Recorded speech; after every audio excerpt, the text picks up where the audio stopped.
to Never Selling with Boatbrew.com.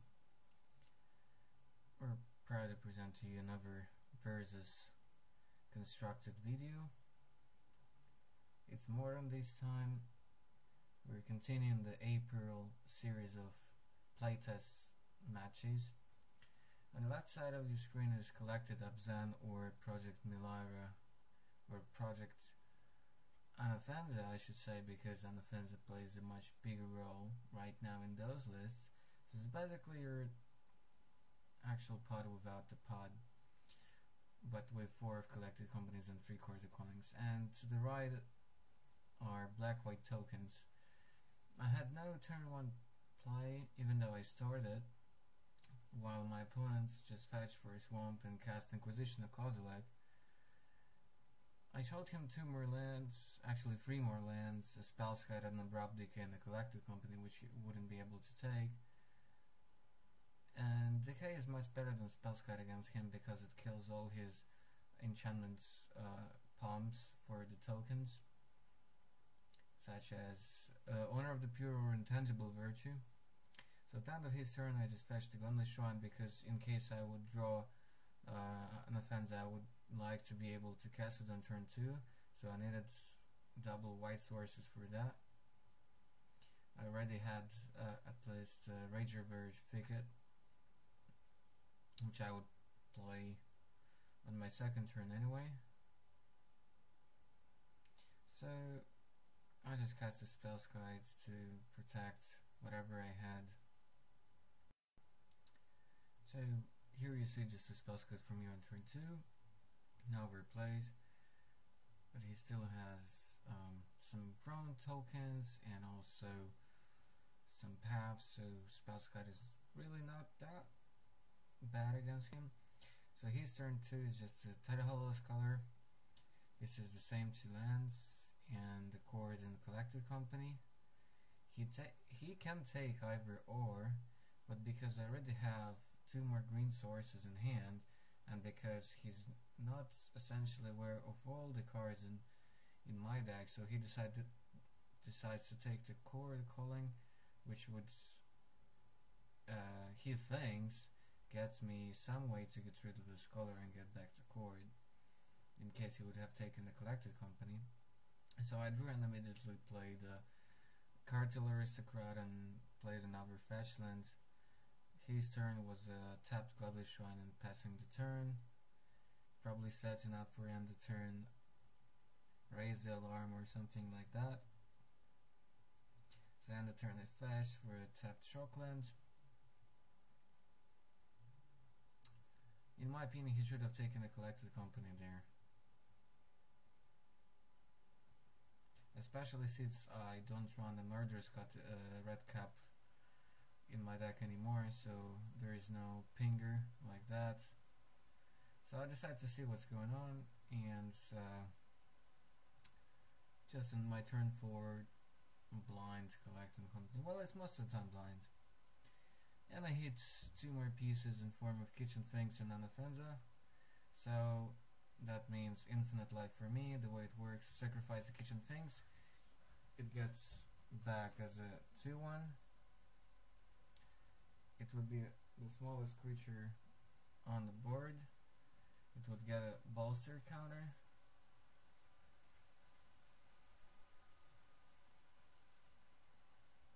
So yeah, infinite life, as you see by many clicking from my friend clicking on my life total.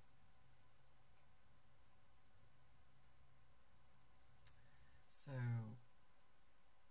during those things I can obviously make my Cartel Aristocrat pro black and pro white and attack for 2 just for value. All I'm missing is a Viscera to scry into Blood Artist, which replaces Murderous Red Cap in the deck as an actual win condition. My cat is still terrorizing the sofa, scratching manically the surface of it, or like the edge of it. In the meantime, the token player is deeply in the tank and trying to figure out what could he possibly have to kind of steal this game away. Even even though he has Auric Champion main deck, which makes my combos kinda weak, but I still think that unless he has some answers that turn or draws something turn after, he probably should scoop once I go for infinite life. Because he knows that he can't win the game anymore, really. Especially without sideboard, so main deck games. And I will eventually just either go for the infinite damage or just clog the board with a bunch of guys and pump one with Bolster and Gavany Township. So we go here for game number 2, still with the main deck.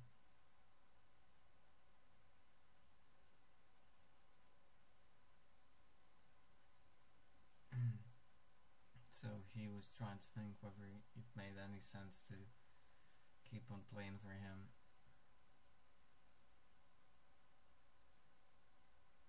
In my opinion, there was pretty much nothing that could have turned the tides in that game.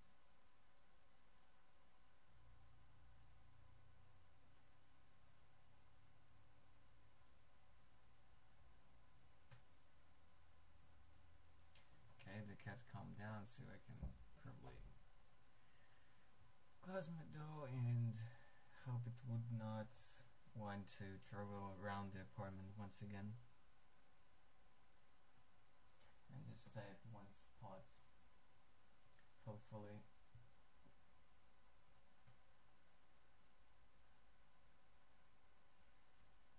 Thorough shuffling.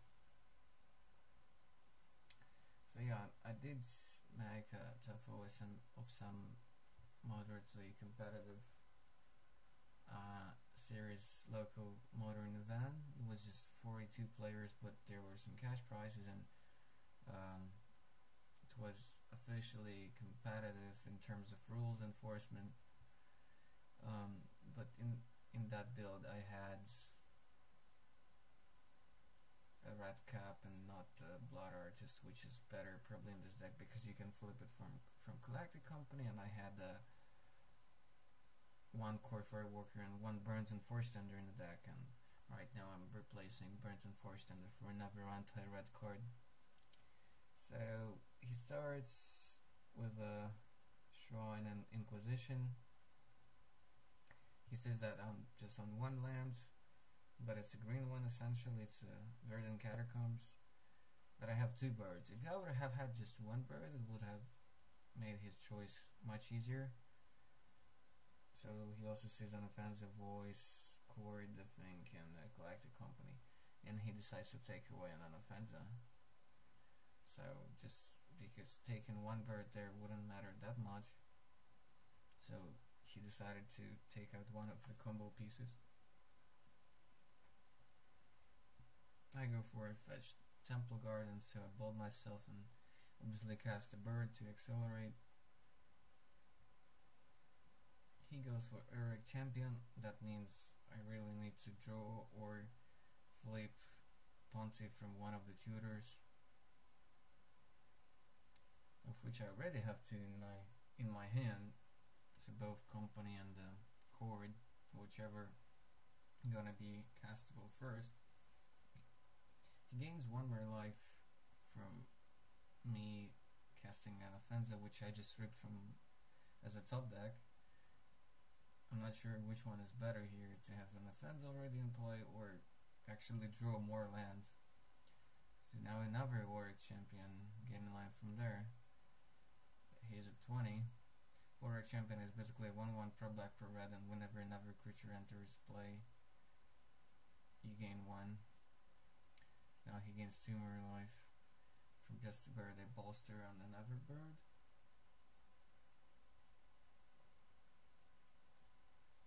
Tap it to play another bird and bolster again. So now I'm Zealous Persecution proof, basically. And last turn it wouldn't have been so horrible actually.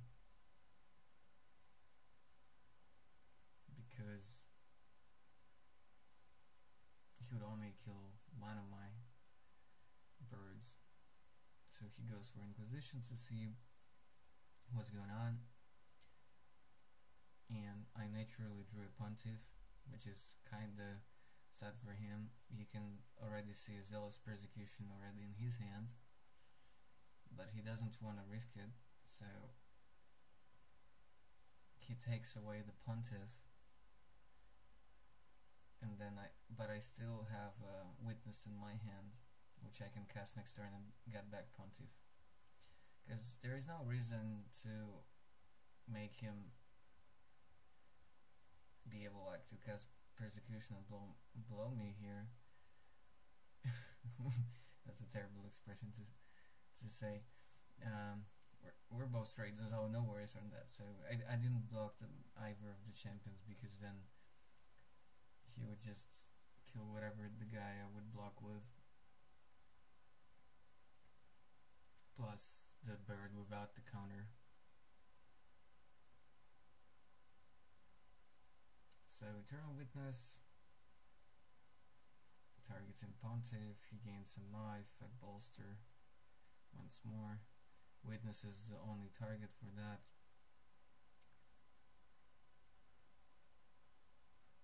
The only card he could have is Raise the Alarm, that can trade with one of my guys, so, but that's still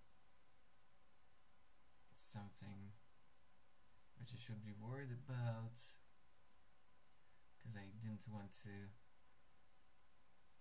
trade my unoffensive for a couple of soldier tokens.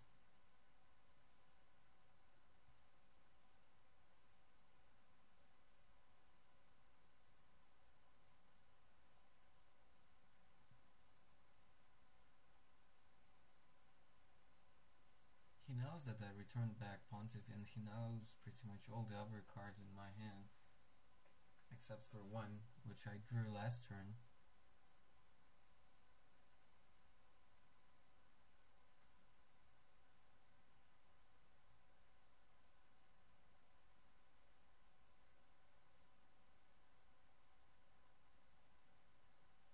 So he decided to just pass the turn. Because if he would tap out here, I would just wipe away his champions, because -1/-1 and all his guys wouldn't care about his protection from black. I mean, protection on his both champions. So I cast a Pontiff, triggers on the stack. I choose to minus his team. In response to that, he casts Zealous Persecution.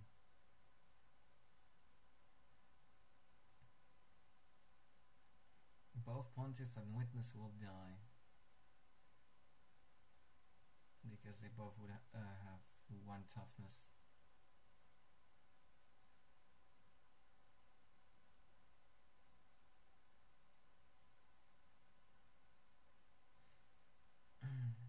For some reason I decided to exile or hunt unoffensive with the Pontiff, while I should have probably hunt one of the birds, because if I would draw a sack outlet in order to try to get through in this game, I would have to sacrifice unoffensive, but unoffensive has a big target on its head. Then of course casts a voice research, which he knows about. I probably should have played the voice first, though, because his only out to get back in this game was to cast Persecution. So it was a small mistake for me. I had a mental token. So Lingering Souls from him.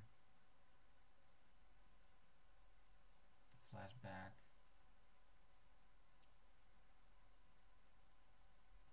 He thinks that the coast is clear,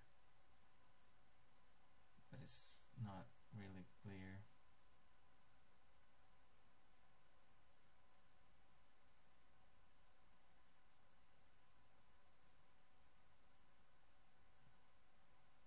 Also, I don't know why I bolstered into the Anafanza, especially since I haunted it with the Pontiff, so it should have been voice with bolster counter, or a bird at least.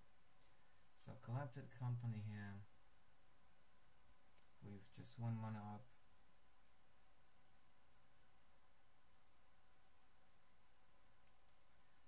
I hit another voice and the voice and Viserys from the company. So before combat, I just so first I bolster, put the counter on Viserys and another counter on the bird, which I think of attacking with this turn, and then just sack for the series here. Anafanza, Scry, trigger the Haunt, wipe his board.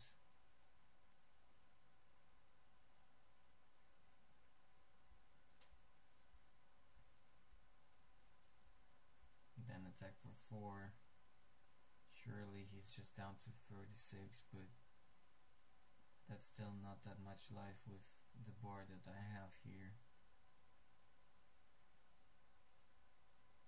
Surely something like Infest would have been insane here, but you wouldn't really place a card like that in an aggressive token stack.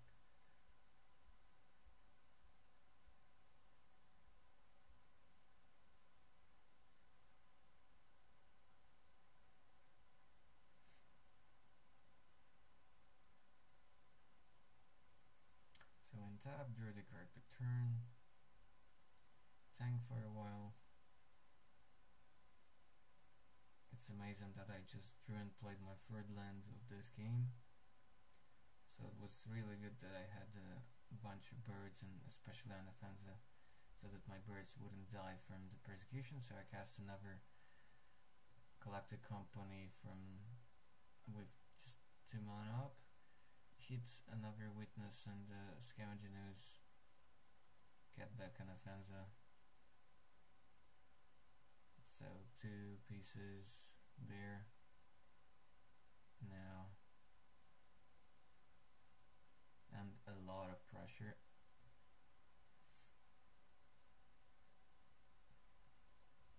I tapped the 2 birds to cast Anafanza because attacking there with birds wasn't really a good option. But I did attack with the voices, because in the worst case I would get enormous elemental tokens, which would have been just crazy big here. He drew an Elspeth, just made a soldier and passed, which was just horrible for him. Something like a Sorin would have been much better, because I was tapped out. He had a bunch of life.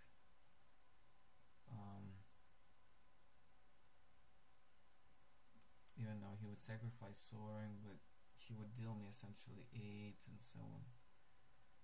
So I kill one of the flyers so that I can profitably attack with the birds.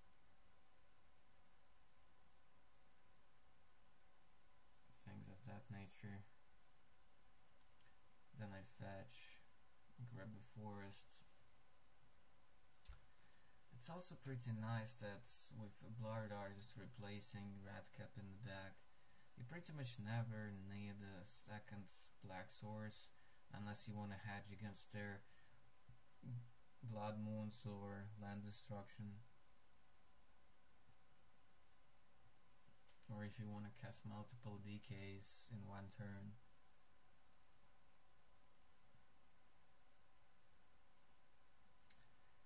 Even though he was at 32 and Elspeth was doing something with such a huge board, I decided just to go to attack with everybody towards him and not the Elspeth. Before damage, I ate a couple of his guys with the Scavenging Ooze, pulling up to 16. This way he would need crazy amount of help to try to kill me on the backswing. So there was no point for him to block, really. So he took all the damage and fell down to just 14. Honor the Pure wasn't doing enough, even if he would have a pump from an Elspeth. So he needed like 2 pump enchantments here, and that would have been just 12, even with a +3 pump from Elspeth.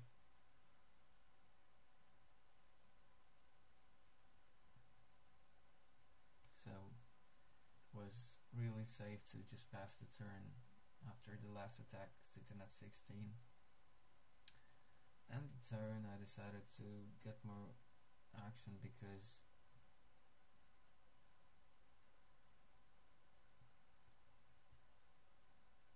voices were kind of small and I wanted him to be forced to jump, so I sacrificed both voices resurgence at the end of the turn to have giant attackers. I scryed into a kitchen fangs, bolster, onto something, attack with everybody, and he thought that like there was no way he could have done anything, even though we don't know his last card. Maybe it was another lens. It felt like it wasn't anything important. On to game 3. Even with Eric champions and quite a lot of action, it was still not enough. So we're moving on to sideboard games here. As it turns out, after a quick glance at my sideboard, which more or less my friend knew, because he was head judging the events I played with this deck last weekend, and I realized that the only real card against him was the Fracturing Gust, killing all of his enchantment auras and stuff like that. And then the rest of the sideboard was almost dead, except for maybe 2 Path to Exiles. It was another extra way to deal with his Oryx champions, but he would never sadden Hate Bears out of his sideboard, and the only creatures in his deck were Tideholo Scholar and Oryx champion. So it was really sketchy whether I needed the paths at all, because unless he draws one of those creatures, the paths are just terrible. So I decided to first see like how it goes. There you can see that he boarded in 2 Dismembers and 2 Rest in Pieces, or rest in parts. Or breast and feces, as we call them.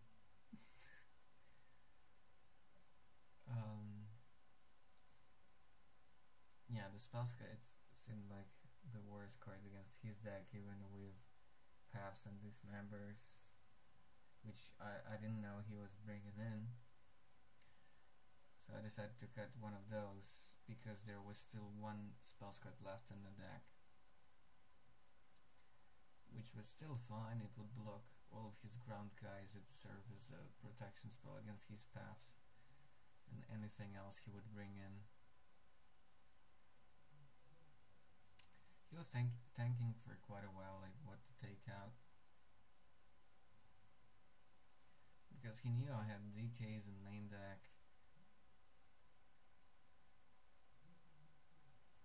and because I'm such a creature heavy deck. So I later on find out that he took out Tideholo Scholars and something else. Yeah, we would see it now on camera. So he took out Scholars and 1 Secure the Waste and the Elspeth. Secure is just too slow in this matchup, and Elspeth just doesn't do enough here. It's a good card for attrition wars, for grindy games against slower decks and so on, but here it's just surprisingly too slow.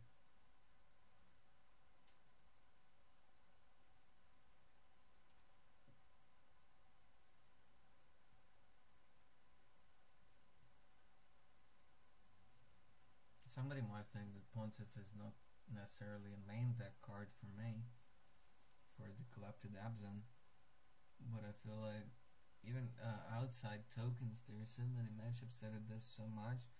It's nice at instant speed, especially with Corridor Calling against Twin, because even after sideboard it hits not only the combo pieces but also random Lavamancers, Snapcasters, Vendilion clicks, and sometimes with a sacrifice outlet, Swords of Temptation, and things like that.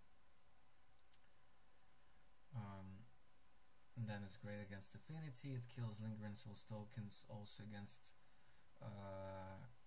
Abzan mid-range. It's also probably fine against Wilt Leaf Abzan, so that's the meatier version of Abzan with less disruption and more fast meat. And they also run some Lingering Souls, but also Nobles and some birds, I think, and also Voice of Resurgence. So there is merit to bringing it in.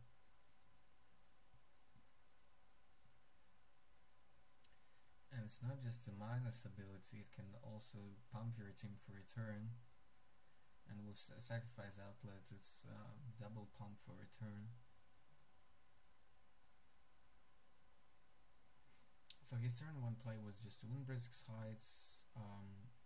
The tokens deck doesn't really have that many 1-drops, so that's why Windbrisk Heights is a perfectly reasonable card in that deck, even not taking into account the powerful ability of just casting Procession, attacking with tokens next turn, and getting a free card.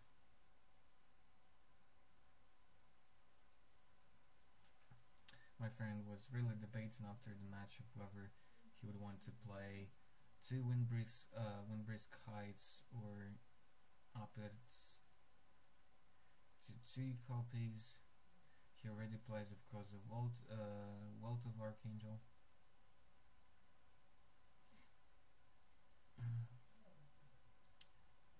So fetch into turn 2, Voice of Resurgence. Just a Temple Garden and Plains. The deck only needs 1 black source nowadays.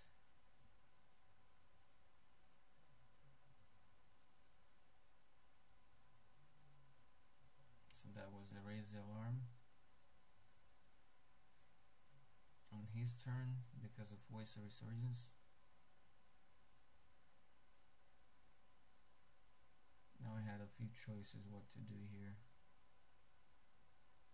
I decided to go for an offense and a tapped Overgrown Tongue, and definitely not attacking here.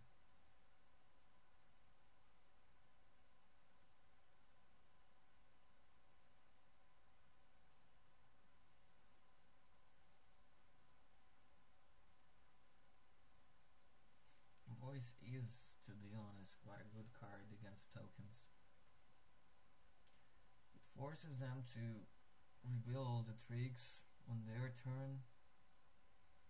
There would be no surprises for you when you cast your stuff and then try to do some attacking and so on.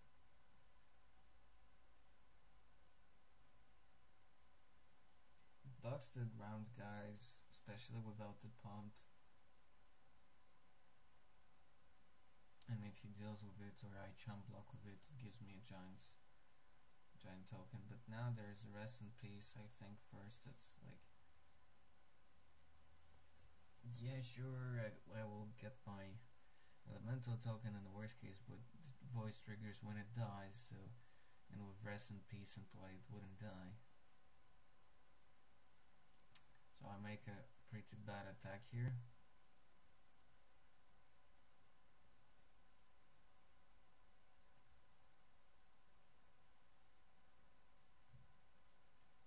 In response to me casting the bird, he decides to craft an offensa so that I wouldn't get the bolster trigger.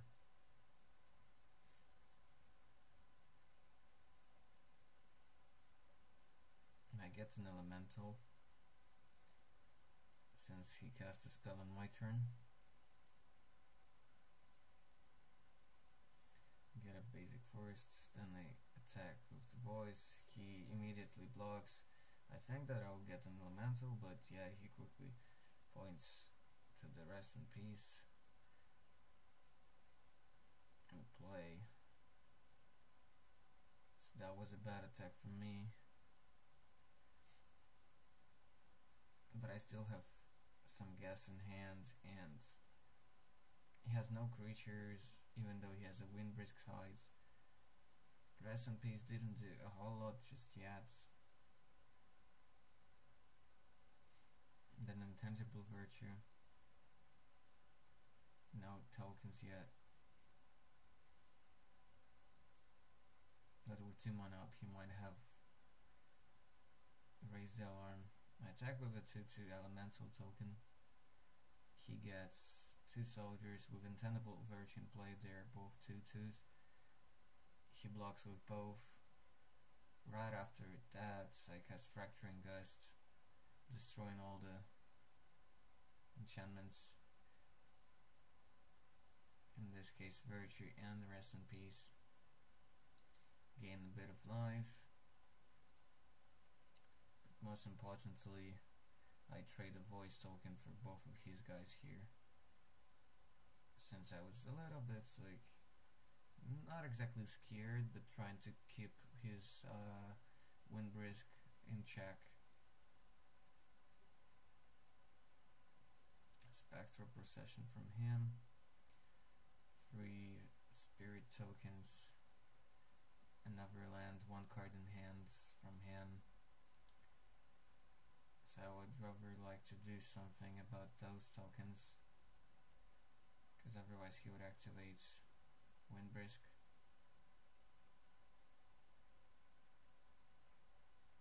Then I just cast the Voice Resurgence. We discussed something, I don't remember exactly what we discussed.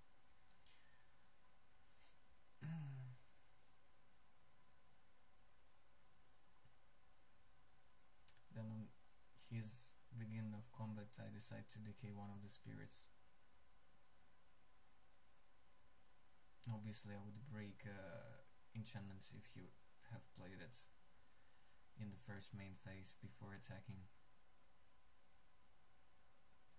I drew for the turn. Now it's a little bit scary position, but I drew a Chord of Calling.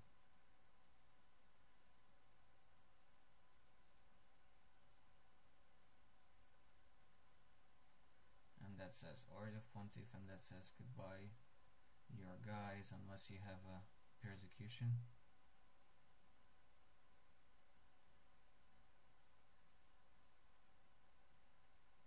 So it's not a big of a surprise that Pontiff is MVP in this matchup for me. Even if he would have had the Persecution, he would be forced to play it out there. That means I would essentially take less damage, and then if I draw into a Sacrifice Outlet, then he would need another one, and I wasn't really dying anytime soon at a healthy 20 life.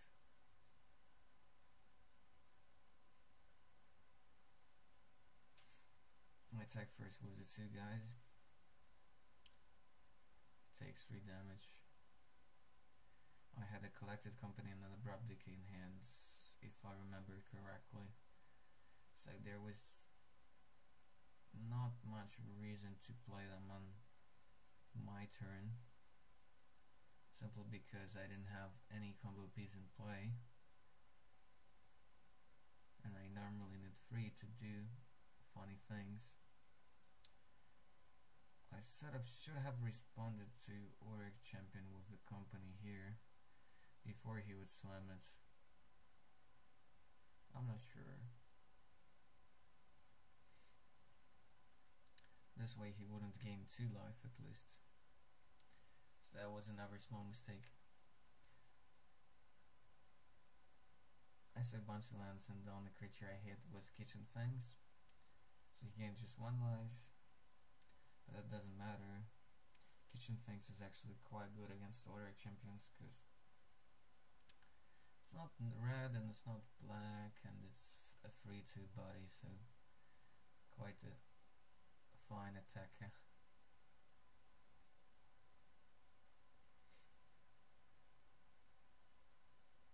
So I attack with both Voice and the Kitchen Fangs. Going into beatdown mode.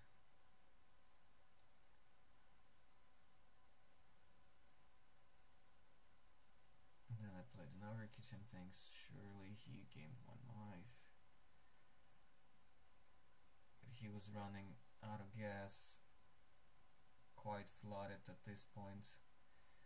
And decided to aggressively demonstrate his land drop,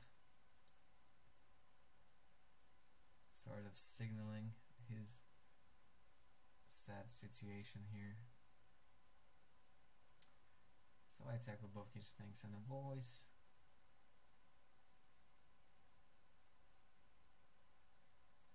I didn't have much going on either.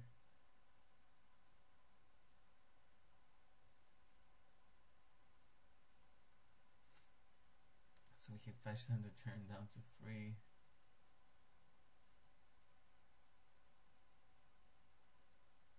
I don't know what he was hoping for. Spectral Possession. Oh, Lingering Souls were quite okay, I suppose. They would gain him 4 life, give him enough blockers, maybe even double block some of my creatures. At least keep him alive for a turn or something, but I was racing quite hard here and he was getting flooded really badly here. We were joking that he was 1 mana away to cast an Ugin if he would ever happen to have one in his deck, which probably he wouldn't. So with him at 3, I obviously decided to attack with all creatures except for the bird, because I obviously didn't care if he would have blocked it and killed it. So drum and bass, blocked and Zealous Persecution before damage. That means he would still take lethal actually, because Fangs and the Voice would be lethal already anyway. But even if it wouldn't, he was still in a bad position because the Fangs would die and I would haunt it.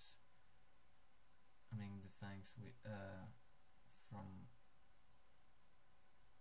the Fangs he blocked with Auric because it was minus, so it was a 2/1, and then it would die, and then his Auric would die anyway.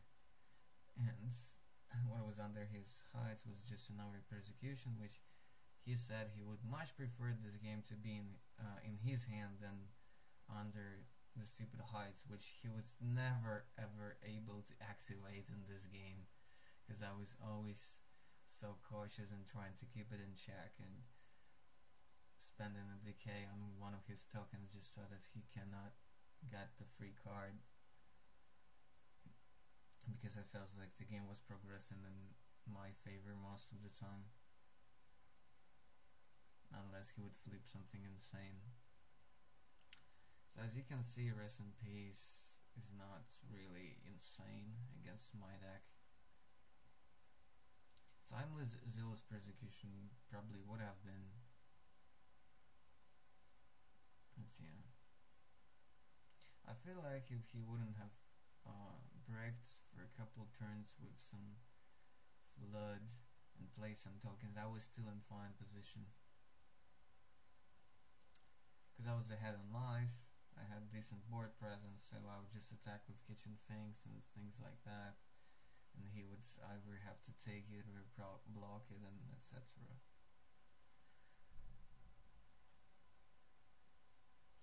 So another post-sideboard game here between collected Abzan and black-white tokens. Just tap Godless Shrine, pass, and take 2 from Temple Garden, play a Noble Hierarch, Marsh Flats, pass the turn.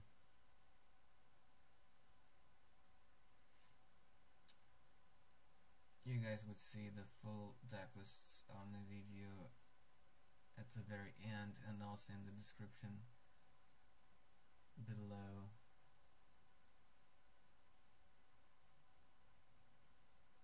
On my turn 2 I cast an Offensive, then cast a Cerisier, bolster, put a counter into my Noble so that it doesn't die if he hits Zealous Persecution.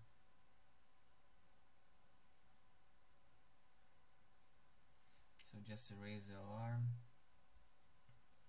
at the end of my turn.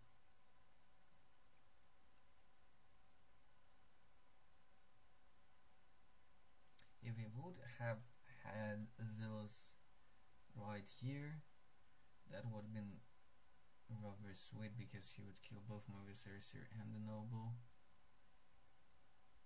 But he didn't.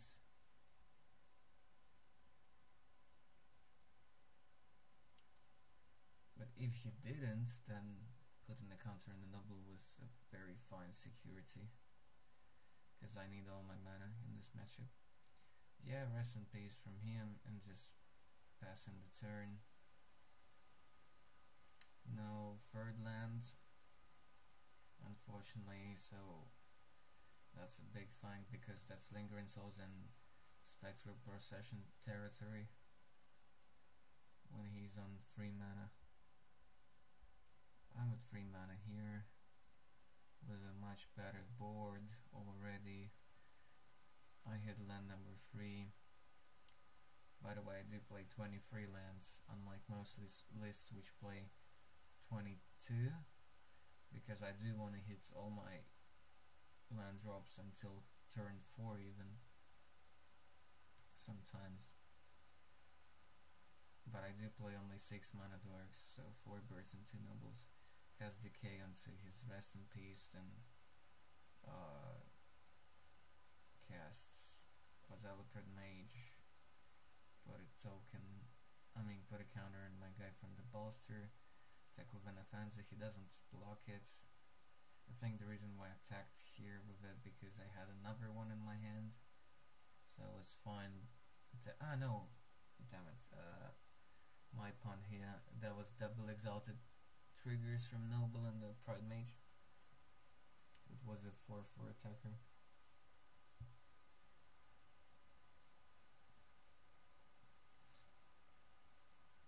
Virtue. Now his guys are 2/2 in Vigilance. Took that 4. I had Pride Mage anyway to destroy his Virtue. A fetch first, falling down to 11.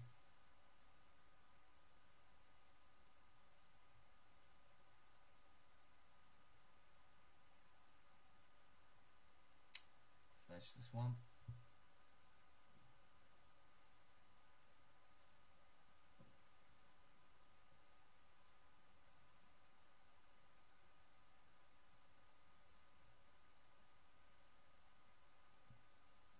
Then a Collected Company with one mana up from a Noble to kill his Virtue if I would really need to. And then I hit the Kitchen Things and the Blood Artist, and with the Cerisier and an Offensive in play, that means I essentially killed him. Because things would go there back and forth, and while he would be traveling between battlefield and the graveyard with Blood Artist, each time it would drain 1 life from my opponent.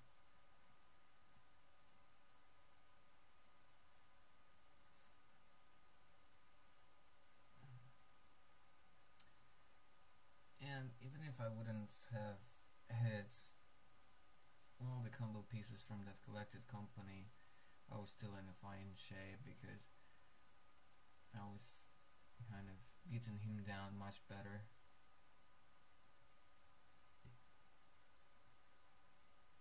Even though he had decent hands, but it was rather slow. Don't remember exactly what we discussed here. Probably how he could have responded while I was going off.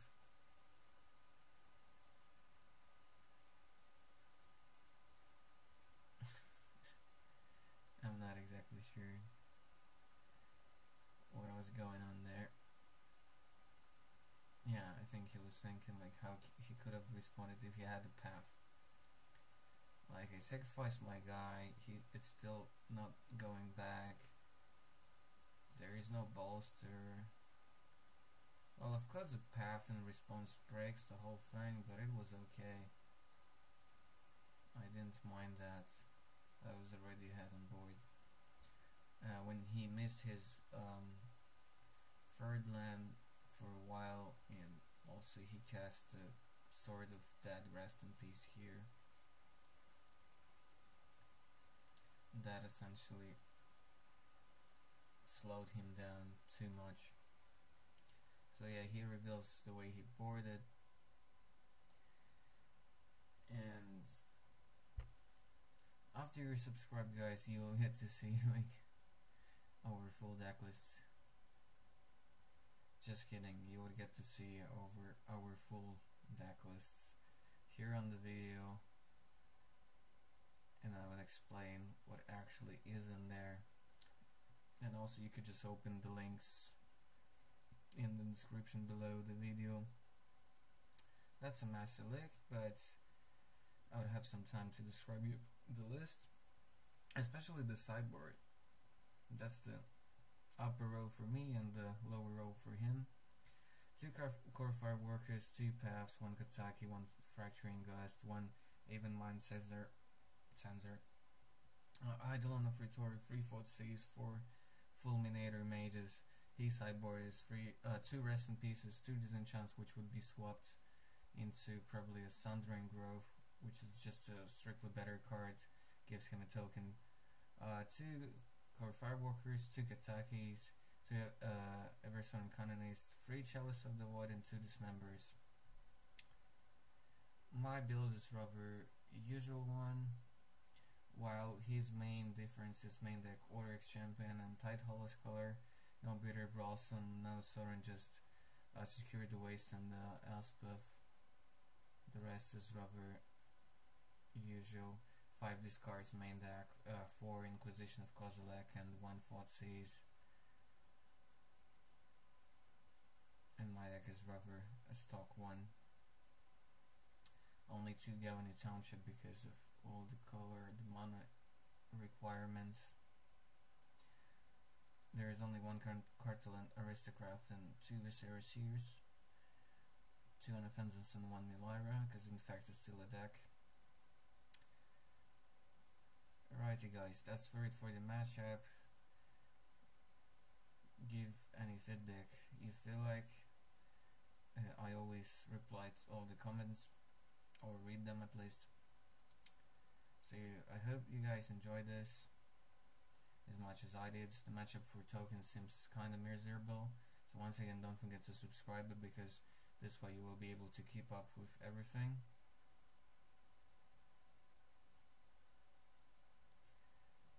So until the next sailing with Boat Brew in our playtests, I wish you good tournament weekends wherever you are. Have fun, most of all. Play a deck you like and play it well. Until next time, goodbye folks. Signing off, Arne Pulse.